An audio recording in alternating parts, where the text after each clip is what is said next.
Today we will show how to jumpstart or charge a battery on a Chevy Equinox from 2010 to 2017. After releasing the hood lock from inside, we pull the safety lever to the right between the hood and the grille to open it. Here's the safety lever and the loop on the hood we released it from. Now, on the passenger side in the engine compartment, you will see the vehicle computer. Underneath it is your battery. I will leave a link in the description and on the end screen for the video how to replace the battery. Now, if you look towards the windshield, you will see a red cap coming out of the black box, which is a fuse box. With the red cap removed, you will notice a terminal. This is the positive clamp.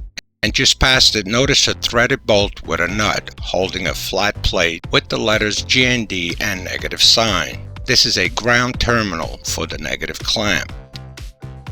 These were put here because the battery terminals are very hard to get to with the computer on top of the battery. As seen here, there's the negative and here's the positive. So there's your reason to have these terminals separate. Why they place the computer here? I have a theory, but I can't use the words in YouTube. A battery charger can be hooked on these terminals or jumper cables and boosters. Whichever you're using, always remember, hook up the red positive first and then the black to negative.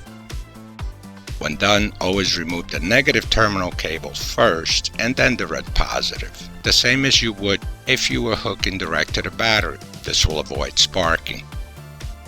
If the cable clamps are too wide, like on the negative tab here, you can hook it up on the bolt, but if it's possible, clamp it on the flat tab like so. These heavy-duty long jumper cables have a reverse connection protector. It makes them safe in case you hook them on reverse. Cables have a thick inner core that start your dead or weak battery fast, suitable for cars, SUV, large trucks, farm equipment, and more. They also come in 16 and 20 feet. Also included are goggles, cleaning brush, and a carry bag. I'll put the link in the description for more details. Throw it in your trunk and it'll come in handy someday. And that's about it. Thank you for watching. I hope this video helped you along the way. And if you have any questions, feel free to ask in the comments. See the description for links of tools and materials used in this video. And you all have a great day.